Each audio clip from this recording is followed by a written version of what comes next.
सरगुजा जिले में कोयला खनन के लिए किए जाने वाली ब्लास्टिंग से रामगढ़ पहाड़ को खतरे को लेकर अब राजनीति तेज हो गई है। भाजपा के प्रतिनिधि मंडल के बाद अब कांग्रेस के प्रतिनिधि मंडल ने भी रामगढ़ पर्वत का निरीक्षण किया।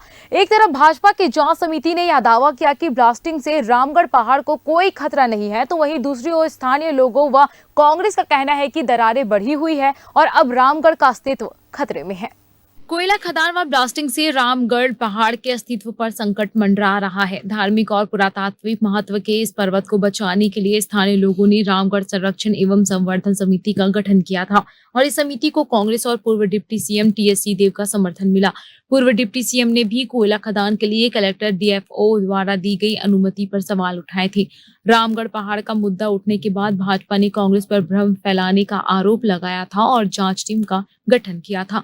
समिति के संयोजक पूर्व विधायक शिवरतन शर्मा के साथ पर्यटन एवं संस्कृति मंत्री राजेश अग्रवाल, विधायक रेणुका सिंह, भाजपा प्रदेश महामंत्री अखिलेश सोनी रामगढ़ पहाड़ पहुंचे। उन्होंने निरीक्षण के बाद दावा किया कि कोयला खनन और ब्लास्ट से पहाड़ को कोई नुकसान नहीं पहुंचेगा।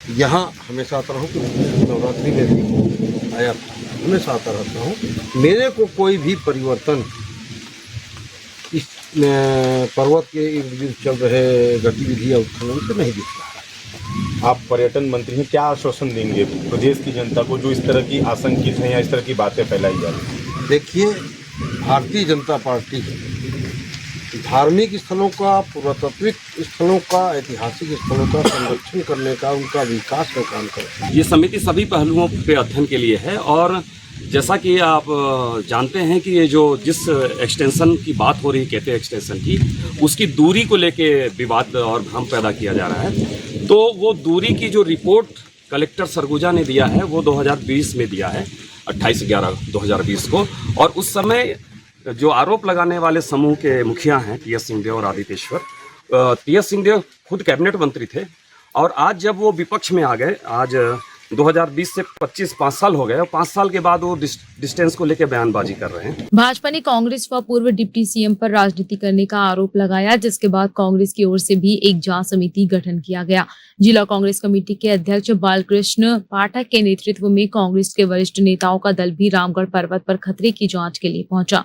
जांच दल ने रामगढ़ पहाड़ में पड़ी दरारों के विषय में जानकारी के लिए पर्वत पर मौजूद मंदिर के बैगा और स्थानीय निवासों से जानकारी प्राप्त की है। उनसे यह जानकारी मिली कि खदान में ब्लास्टिंग के कारण पूरा पहाड़ खतरनाक रूप से कंपन करता है। ब्लास्टिंग के कारण पहाड़ के चट्टानों में चारों ओर दरार पैदा हो गई है।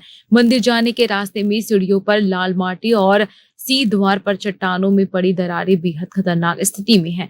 स्थानीय निवासियों ने जानकारी दी है कि ब्लास्टिंग के कारण विगत वर्षों में सीढ़ियों की ये दरारें निरंतर चौड़ी होती जा रही है। अगर भविष्य में यह ब्लास्टिंग जारी रही तो मंदिर तक पहुंचने वाली सीढ़ियों के चट्टानों में लैंडस्लाइड होने की पूरी संभावना है। मैं और कुछ अभी नहीं कहना चाहता कि मामला विवादित होने की तरफ ना बढ़ जाए। 10 किलोमीटर के अंदर है कि नहीं, ये जो जांच समिति गई है उनको इस बात का उल्लेख अपनी रिपोर्ट में करना चाहिए। 10 किलोमीटर कौन? सीता बेंगड़ा जोगीमाड़ा नहीं, सीता बेंगड़ा जोगीमाड़ा कितने दूर है उसका उल्लेख कर दें। राम जी का जो मंदिर स्थापित है वो कितने दूरी पे है, केते एक्सटेंशन बिंदु क्रमांक 3 से इसका उल्लेख कर दें। जो डीएफओ ने कोऑर्डिनेट्स दिए हैं कि सीता बेंगरा के जो कोऑर्डिनेट्स दिए हैं वो कोऑर्डिनेट्स जो केते एक्सटेंशन बिंदु क्रमांक 3 से उसकी दूरी कितनी है, 9.54। जो कोऑर्डिनेट्स उन्होंने दिए हैं, सीता बेंगरा हो सकता है सही नाप हो 10.911 किलोमीटर, कोऑर्डिनेट्स 19 जो खुद ने दिए हैं। भारतीय जनता पार्टी के द्वारा जो जांच दल बनाया गया, तो जांच दल में पहले ही उनके द्वारा ये बताया गया है कि कांग्रेस भ्रम फैला रही है और जांच दल भी एक तरफ भारतीय जनता पार्टी बना रही है। अगर जांच दल बनाई है तो पहले फैसला कैसे कर रही है भारतीय जनता पार्टी की कांग्रेस भ्रम फैला रही है? पहले तो जांच दल को भेजना था और यहाँ से जांच रिपोर्ट आने के बाद वो बताते कि कांग्रेस भ्रम फैला रही है या सत्य है। पहला तो ये आपत्तिजनक है उनका जो जांच दल बनाना, जो उस पर लिखा हुआ है। दूसरी बात यह है कि यहाँ पे जो यहाँ के बैगा हैं या यहाँ के जो पूर्व के निवासी हैं, जिनके पूर्वज यहाँ पे बसे हुए हैं वर्षों से, उन लोगों का कहना ये है, जो आप लोगों से बता भी रहे हैं, कि यहाँ जब ब्लास्ट होता है तो ये पूरा पहाड़ हिलता है और ये रामगढ़ का अस्तित्व खतरे में है। जगह जगह दरारें पड़ी हुई हैं और बढ़ते जा रही हैं।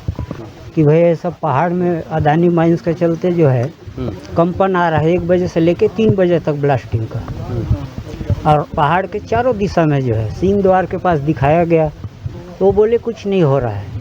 कौन बोला? ये अखिलेश सोनी जी बोले, शिवरतन शर्मा जी। इनका कभी रामगढ़ में आना जाना तो है नहीं। रामगढ़ के वासी जो हमेशा जो आते हैं यहाँ, उनको पता है चारों दिशा की ओर जो है पूरा माइंस का जो है ब्लास्टिंग के चलते पूरा पहाड़ दरक रहा है। कटा जंग का टाइप। कौन कौन टाइम आयल?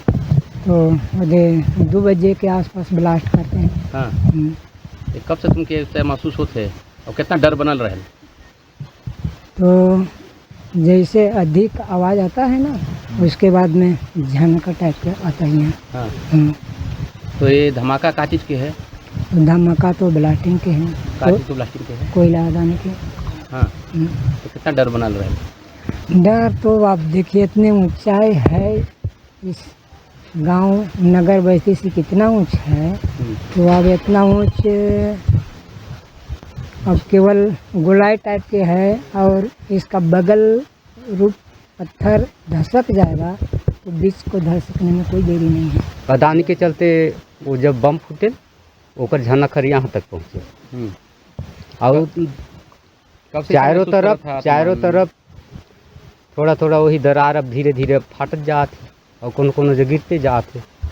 तो अभी तो कुछ जांच करे वाला भी आए रहे भाजपा से, कुछ समिति मन तो मिले रहा तुमन बताया रहा समस्या ला? हाँ बताए तो रहे। फिर का बोले मन कैसे बोलत थे? तब फिर बाद में तो नहीं आई नहीं।